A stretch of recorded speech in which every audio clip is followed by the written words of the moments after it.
আজকে যে মাদক নিয়ে, মাদকটা শুধু শ্রীপুর না, সারা বাংলাদেশে আমি একটা কথা বলি যে যদি তোমরা কোনো জাতিকে ধ্বংস করতে চাও, তার যুব সমাজকে ধ্বংস করো। যুব সমাজকে যদি ধ্বংস করতে চাও, তো তার সংস্কৃতিকে ধ্বংস করে দাও। মাদক আমাদের সংস্কৃতির অংশ না। সাথে সম্পৃক্ত, মাদক সেবন করে, মাদকের ব্যবসা করে, মাদকের সাথে সম্পর্ক আছে, এরকম কাউকে আমরা আমাদের দলের সদস্য রাখবো না, দলের সদস্য হিসেবে নিব না। এবং তারপরে দ্বিতীয় ঘোষণা হলো যে যারা মাদকের সাথে সম্পৃক্ত হবে তাদের আত্মীয় স্বজন দলে কোনো পদ পদবি পাবে না এবং রাজনীতি করতে পারবে না। এবং এই ব্যাপারে আমাদের নেতা কর্মীরা সবাই একমত আছেন। মাদক যে কিভাবে একটা পরিবারকে ধ্বংস করে দেয় আস্তে আস্তে কল্পনা করতে পারবেন না।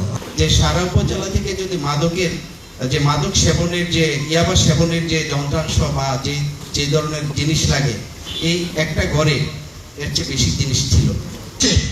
মাদক বিক্রির কাজে বাধা দেওয়ার কারণে আকরাম নামে একজনকে পিটিয়ে হত্যা করেছে।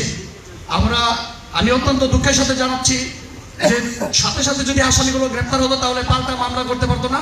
আকরামের পরিবারের নামে মামলা করেছে। বিষয়টা মাননীয় পুলিশ সুপার একটু দেখবেন। আরেকটি বিষয়, মাদক বিরোধী আইন 2018-তে কঠিন শাস্তির ব্যবস্থা করা হয়েছে। যারা আশ্রয় প্রশ্রয় দিবে তাদেরকে সহযোগিতা করবে। কোনো মাদক কারবারিদেরকে আপনারা ধরলে ফোন দিবে। মাননীয় সংসদ সদস্য এখানে আছে, আপনাদের থানার একটি পেজ আছে।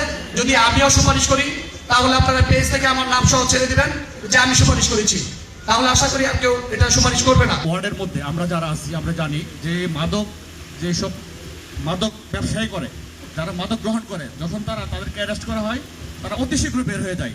এই জন্য এটার কোনো প্রতিহত হয় না। আমি এই ব্যাপারে দৃষ্টি আকর্ষণ করব, যখন একজন মাদক ব্যবসায়ী মাদক সেবীকে ধরা হয় সে যেন লং টার্ম কাস্টডিতে থাকতে পারে।